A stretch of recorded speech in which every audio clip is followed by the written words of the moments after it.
will not be easy.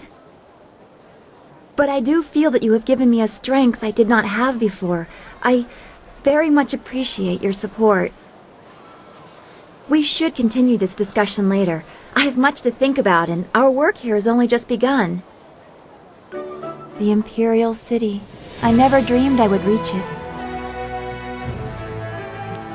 Don't go too far. I'd get lost in this city. I know it.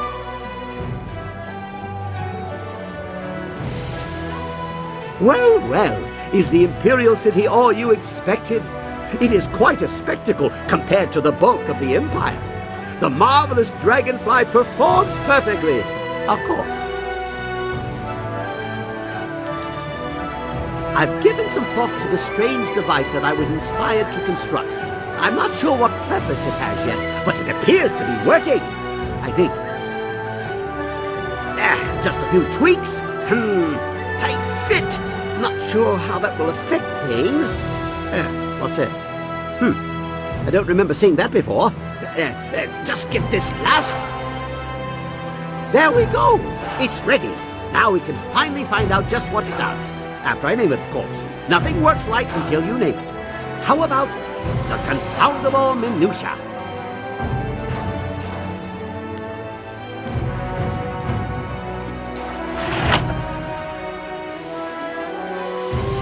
What? No, impossible. I fixed it. I checked everything. It should work. Unless... No, I did that.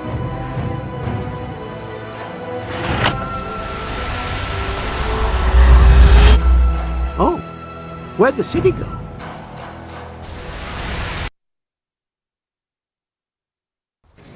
Well, that was anticlimactic. A flash of light, but no resounding boom. What good is such a light if Earth doesn't meet sky? What? Oh my.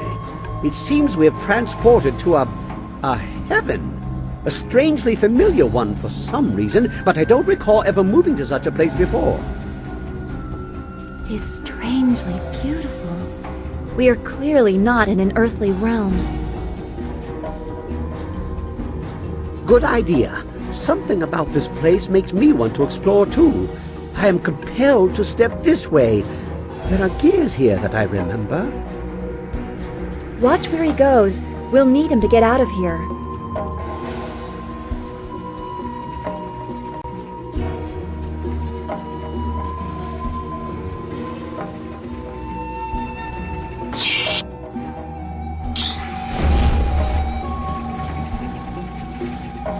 Look at this. It's a marvel. A wonder of monumental proportions. A phenomenal piece of unbelievable craftsmanship. I haven't the slightest idea. But it must be important, wouldn't you think? I mean, just look at it. These machines, they are manipulators, fabricators. They bully energy into something. They can be activated, deactivated, on and off and on. You see? I can only come to one conclusion. Lorda Laa's furnace.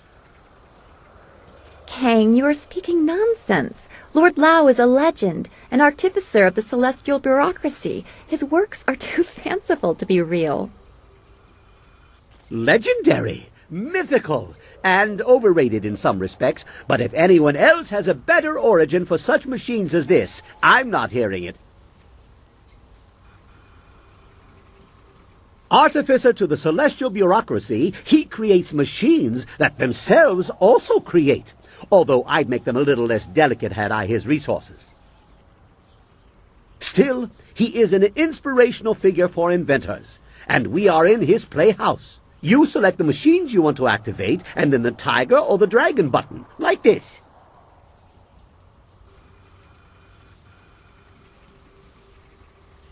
Don't worry. The individual machines are not activated. I think the switches must be thrown on at least 2 of the components before it will do whatever it does. You also have to select a fuel. It looks like there are a few pieces of cinnabar in the contraption, but it may accept others as well. Well, judging by the pile of ashes I found near the controls, if you do it wrong, it either creates a nice warm fire or burns the person standing here to a crisp. It looks like a powerful thing, so just guessing at the possible configurations will probably get you into trouble and waste the cinnabar in the machine. So, you might want to be careful how you go about it. Things like this usually have directions. No, recipes. No, that's not it. Configurations. That's it. Very true. Perhaps you should give them a try. They didn't mean much before, but now we may have the tools to make something of them.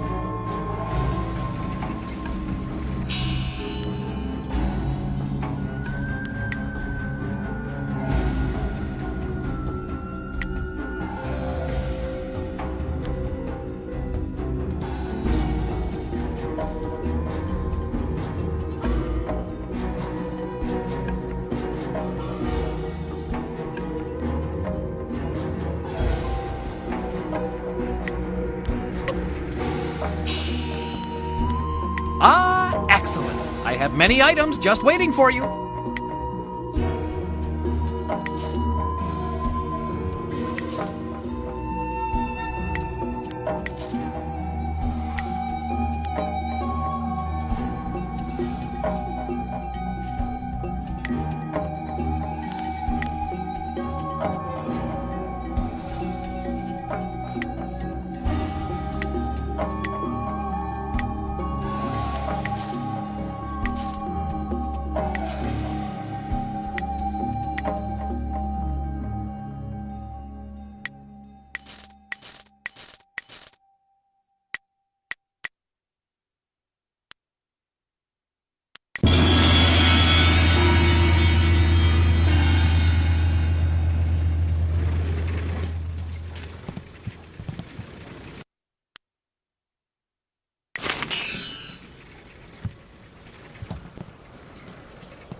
Excellent!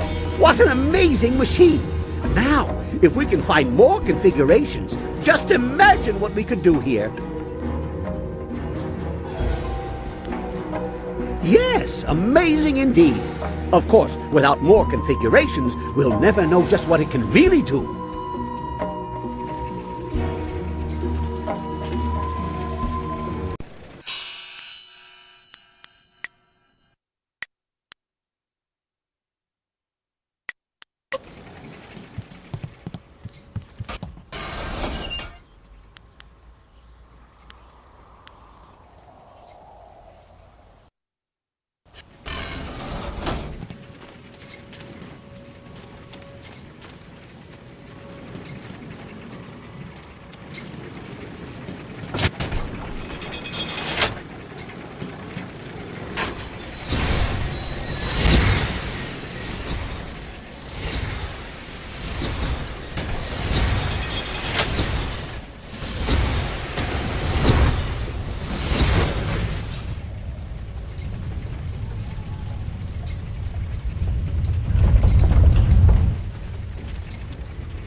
a most intriguing place. Very well. In the meantime, I will try to see if I can learn anything more about this interesting machine. I can always bring us back here later.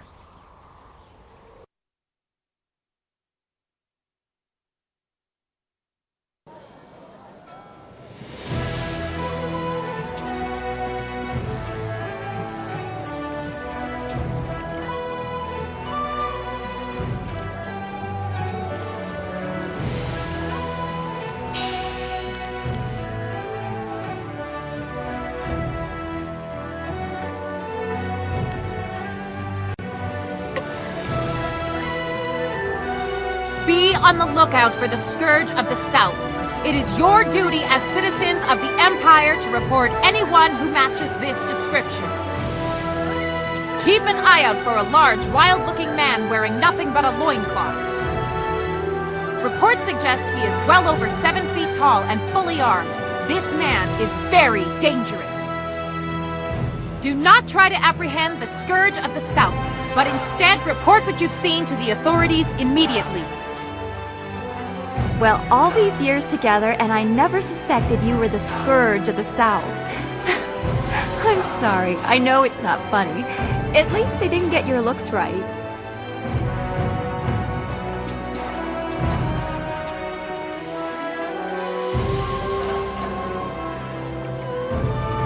The Scourge of the South has destroyed whole villages in the South. Many innocents have suffered at the hands of the Scourge. Greetings, citizen. Imperial Captain Sen at your service. Are you one of the mercenaries come to help me track down some criminal scum? I was told that there were some new warriors in town looking for work, though none of them matched your description. Admittedly, you don't resemble the ones described to me, but they're several days late. No doubt they'll blame it on the foolish ghost stories. Criminals with lucrative bounties on their heads. I need help tracking down a pair of criminals. Are you interested in a little well-paying work? These two scoundrels have eluded my best efforts, so I'm turning to bounty hunters. It's harder to run when your pursuers are not in a uniform. I see no problem hunting down criminals, so long as we don't draw too much attention to ourselves. I'm searching for an arsonist and a notorious confidence man. Find and eliminate either one, and there's a standard bounty in it for you. A wise decision. The two criminals are Fading Moon and Creative Yukong. Fading Moon is an arsonist who was last spotted heading for the necropolis. Creative Yukong has virtually disappeared, though we may be able to learn something from Lady Rento, the wife of the man Yukong bilked. She's in the Imperial arena. Fading Moon is an arsonist. Her first fires were in the poor quarters, but her last one spread to the Market District Gate. Last we heard, she had escaped to the necropolis.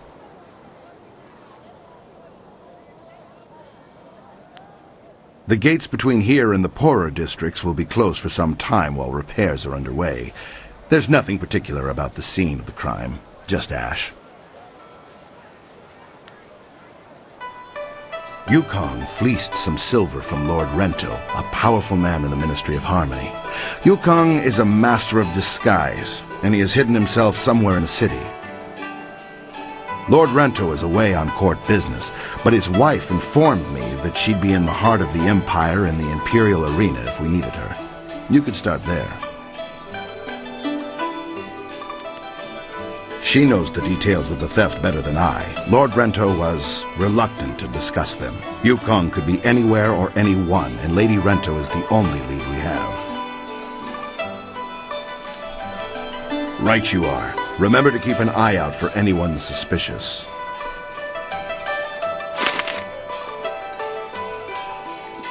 Out of sheer...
Your parentage is below average, and your ancestry is of questionable worth. You dress yourself in the manner of a common laborer. Nobody's paying any attention. Keep trying, just as I instructed. Your physique seems exceptional. Clearly you are a peasant. A noble could afford sloth. Your breath is like the wind of an ox. Your last meal was of suspect quality.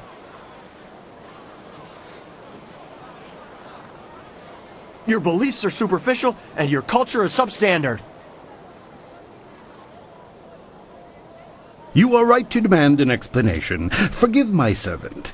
I instructed him to find someone not distracted by mere insults, someone who would command respect.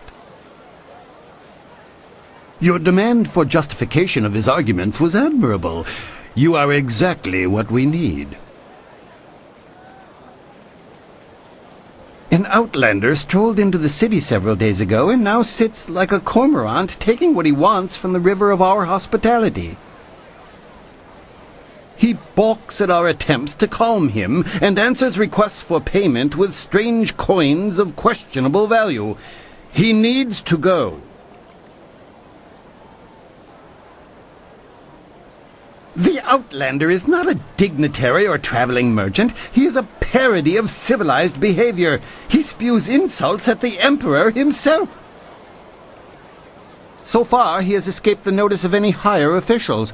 Perhaps he was mistaken for an actor in a troupe, but that will not last. If he is reported, the Lotus assassins will take notice. They'll want to know if he was harbored or his offense was encouraged. Guilt by association is enough for them. That's what's so infuriating. He doesn't respond to reason. He proposes challenges we don't understand and then declares himself the winner. Several of our brightest have faced him, but as soon as they get the better of him, he sets off his strange firework and says they are beaten. Normally, the peasants like it when we intellectuals are maligned, but they tire of his presence too. Getting rid of this nuisance will endear you to many. I hope your ability matches your conviction. Several others have fallen short, despite their outrage at his antics. He is in the scholar's garden, and no amount of opposition has moved him. Please, I hope you will prove to be a worthy opponent.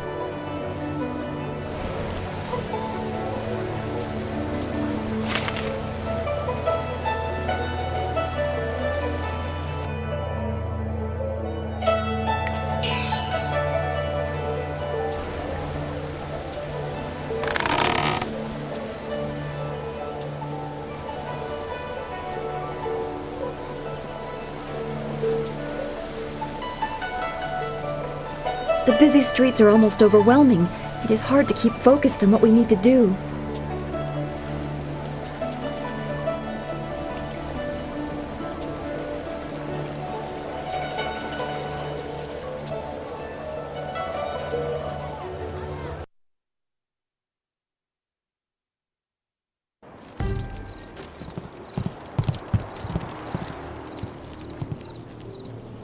I didn't expect you in your strange training to make it to the Imperial City.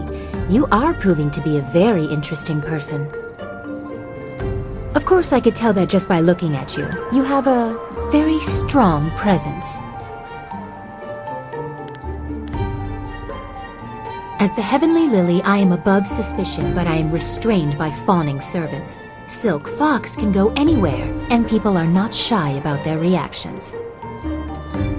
There is a thrill, of course, and it allows me to find information useful to us both. Death's Hand brought your master Li to the palace a few days ago. I saw the flyer.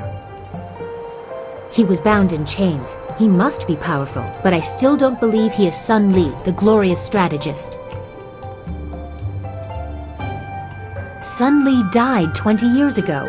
Everyone was told that he and Prince Qin, the third brother, fell defending the Empire.